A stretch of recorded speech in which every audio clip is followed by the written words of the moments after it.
And I would now like to invite Mr. Mahendra Kumar, NLC India, to share his views on the energy transition.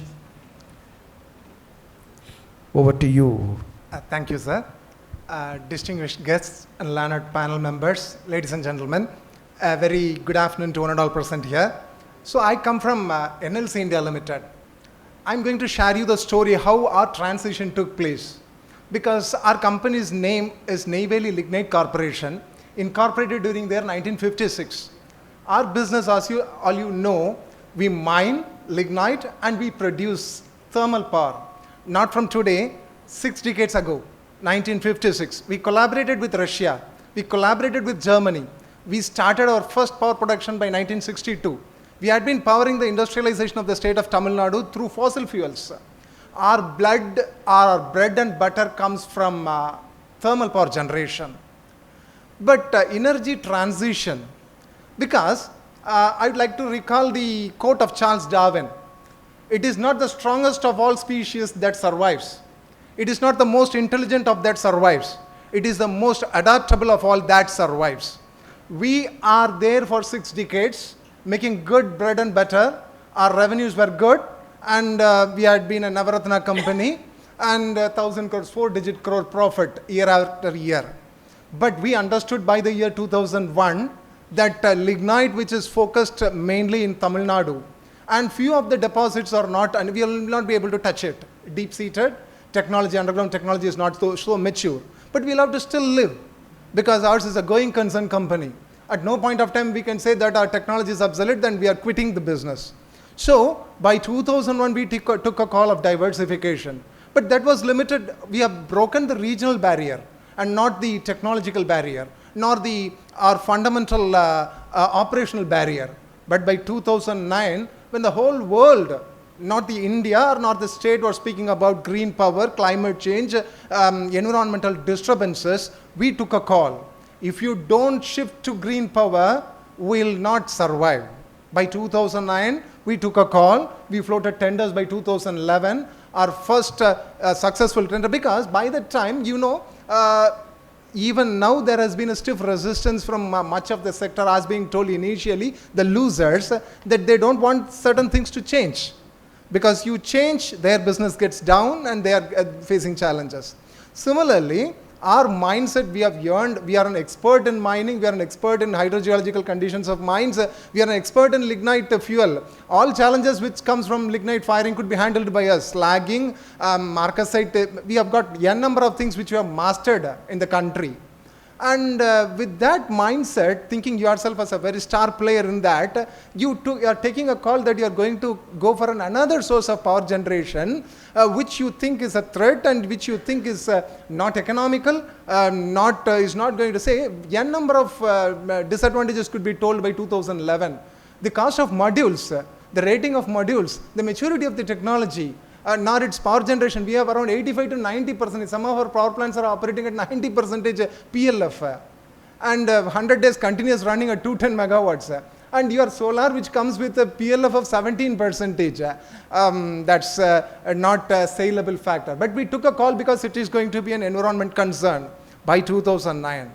By 2013, our tenders were floated and we started into wind power project. Because by that time we had much pleasing what we call it as policies which were sweet financially, and also you might be aware that the wind is so mature earlier than solar. But by the time 2013, you might be knowing that the tariffs of solar were somewhere around 10 rupees, 14 rupees. So by 2015, we went for our own solar project. But now I would say of the 6 gigawatt of installed capacity today with us, 1.4 gigawatt comes from renewable energy. And we are very sure that this 25% will not suffice in the days to come. It's sustainability. We live, the world lives, and everybody lives. If that has to happen, by 2030, you must have at least 50% of your installed capacity. We hope to reach 20 gigawatt by 2030, of which 10 gigawatt would come from renewable energy. Plus, it's only 50%, not the entire 70, 120, because currently we do not have, what we understand is, we do not have a mature technology enough, because what we see, what we speak is so sweet. When you get into the actions, there must be some dependable, actionable points. Your grid will not take as much renewable energy until a very viable, dependable storage technology has come into place. Pumped storage is good. We don't find fault with it. Battery storage is good. We have a battery energy storage system of 8 megawatt hour capacity, smoothing our solar power output at Andaman Island. We know what challenges we face there. Pumped storage is also good. The tariff, the geographical locations, and all those things has to be taken care. So we have a balanced approach towards power capacity addition because, as I told you, it's most adaptable which survives. It's the most intelligent adaptable technology that would survive. We have 10 gigawatt of capacity to be added through thermal sources and 10 gigawatt through renewable energy sources. Once if there is a breakthrough in storage, the 10 gigawatt can be reduced because if you are capable of pushing in much storage by July, August, September, which could be taken up by November, December, January, agreed. You can go for something. Your wind generation is peaking out. Even your solar power generation is getting backed out during this June, July, August. Our plants are facing curtailment because of power evacuation limitations. Your wind is great, giving enormous power in the country, in the state. So, we have a very responsible energy transition plan. Even I would like to say the story, experience of energy transition. As I told, there was much limitations or barriers in getting into energy transition. But we have made it. And we are also going cautiously, not just renewables, which speaks about wind and solar, which is the most mature technology available with us. We are thinking about gasification, which is a viable via media solution to both balanced grid as well as green power. Don't burn it as coal, lignite, make it as a methanol or make it as some source of gas which could be efficiently handled. We go for a green hydrogen plant, tenders are out for a 4 megawatt based green hydrogen plant. We are planning for a pumped storage capacity in our mine voids. And we go with a very kind of balanced approach towards this energy transition. We were early and we are very cautious to face that. Coming to, yes, we have approximately a fossil fuel based company. Currently, we are having 1.4 gigawatt. How was the transition? Now we are very mature. Our early tenders were floated in 2013. By 2013, the technology, what are the challenges which we face? Say, technological challenges which we face in solar and wind are enormous. We are coping it because it gives the opportunity to solve it, innovate, and go with some kind of raised heads. Our ratings of solar modules were 240 watt peak during 2013. Today, you are aware, 595. Theoretical speaks about 1000 watt peak. Then what happens? Say degradation is an acceptable parameter with solar. Everybody agrees to degradation. What happens to the recapitalization? You remove the 240 watt peak module. Will you be capable of at least replacing it with 540 watt peak module which is available in the market today? No, you can't. Your size is 1.9 cross 0.9. Now it is 2.1 cross 1.2. How will you replace in an MMS structure? Think of the technology, think of the challenges. You have to uproot your pile foundations or you will have to find additional land, then you will have to go for that. Fine. There lies your interesting part of innovating and getting into replacing the degraded modules because our first plant is degrading at a rate of 30% a year. Currently, we will have to replace around 40% of your modules of 245 watt peak with 595 watt peak today. It's going on. Fine, that's thin margins. Say, government policies mandated an IRR of 12% as a hurdle rate. Do you think these RE projects will give you that kind of margins? No. The margins are very, very, very thin. We'll have to operate with it. And if any new surprises comes along the way, it will be still quite challenging.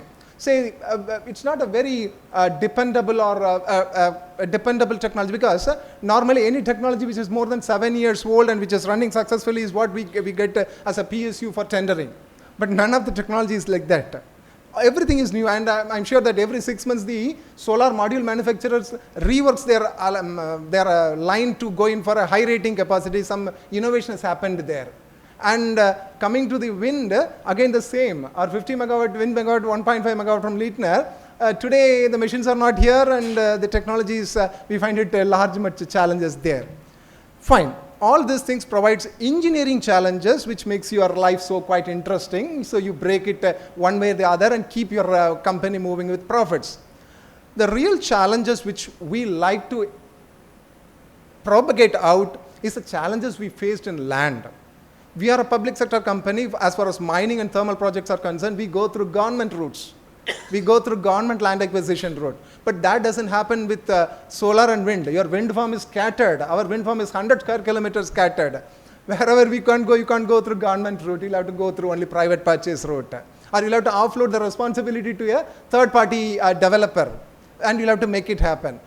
Land is equally challenging. You know the tricky point of land. A record which was registered in 1975, you may have owned your land by 2013, you might have transferred it to your name. The 1975 record is challenged in the court and it has got changed title ownership. What will happen to us? Your machines are erected, your modules are there, will you shift it? So that challenges we are facing enormously. Moreover, power evacuation, right-of-way challenges. It's a real challenge which we are facing in terms of operation. One way or the other way, we are breaking it. But what is the solution? Because I keep on telling challenges, you were the first bad. Yes, we went front and we faced these challenges. What is the solution available? Solar parks are a good solution to that. Because whenever through development, project development, we aim to complete the project in 9 months. But in terms of mechanical erection or electrical completion, but it goes to 15 to 18 months, which is what is elongating your process, because your finances get affected there. What is that? It's a land. It's a land because you get a small patch of land in between 500 acres out. You'll have to wait, your layout is not finalized. You can't move your machines. Then coming to the power evacuation, right of way. All those things, if a small land is not land, you'll have to take a D route. All that. Solar power parks today, for all these challenges which we face, offers a better solution to move forward at a very faster rate in terms of solarization, or the rate at which we'll have to develop in terms of our state. And point number 2, I would also say the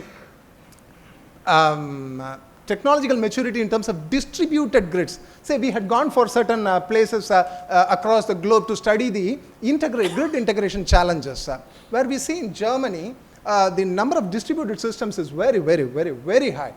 The problem is if you go to that extent, our maintenance of grid, because it would become erratic, where plus, where minus, we will not be able to see that. But that is one particular solution we believe will be an enabler in reaching our target.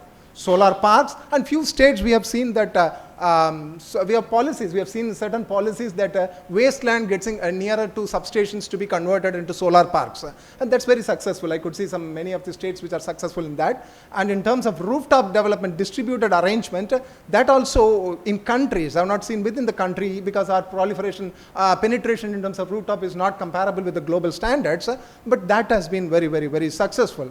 But altogether, I today find it very comfortable that taking a decision towards renewable energy projects within the company and within the country is easy, because there has been a fundamental understanding. Capacity addition in terms of 22 gigawatt of the central government, or certain power companies being mandated to do it, is only just to balance the grid. Provided something there is a dependable storage facility, banking facility, or a balanced grid through to regional connectivity. You connect with your neighboring countries if you have got a good, what we call it as a relationship. If something like that happens, these capacity additions will not be required, because you can transfer sometime power from this. European Union has done it because they don't have much challenging barriers, geographical challenges. So if something happens to the country on that regard, we believe that this thermal capacity addition is not required. Maybe with the available resources, which some may think that may go waste, could be used for gasification or some kind of other usages where it is relatively carbon neutral. And so our future is going to be focused or too much emphasized on sustainability. And as power company, everybody today has got a call of energizing responsibly. The days are gone where your Rankine cycle efficiencies and speak of advanced ultra supercritical technologies, all have gone. Even every big fossil fuel based company today has got a responsible view towards renewable energy. Targets set to reach 50%, or your trajectory is being fixed. It is, there are two things. Some policies and RPO has not gone well, or forecasting scheduling is coming in, but which has gone well is your RGO.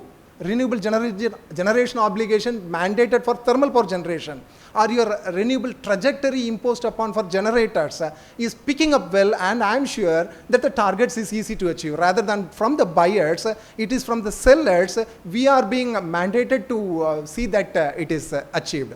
So with all these words, I had shared my experiences from NLC India's Limited towards this journey of energy transition. Thank you very much. Thank you.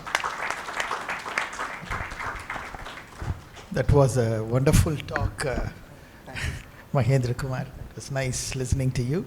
And what a grand experience, a history literally traced back for NLC. Very nice. And you have been seeing the entire life of solar power plants, which I'm sure many of us would love to hear in much more detail. Certainly. Thanks a lot. So he also mentioned about distributed grids, which is very, microgrids maybe. Incidentally, we were talking about the microgrids that were only yesterday with Nandakumar and Mr. Dalvi here. We were discussing about the microgrids that were being implemented in Maldives. So that was just telling us more information on what is really in store for us on the distributed grids.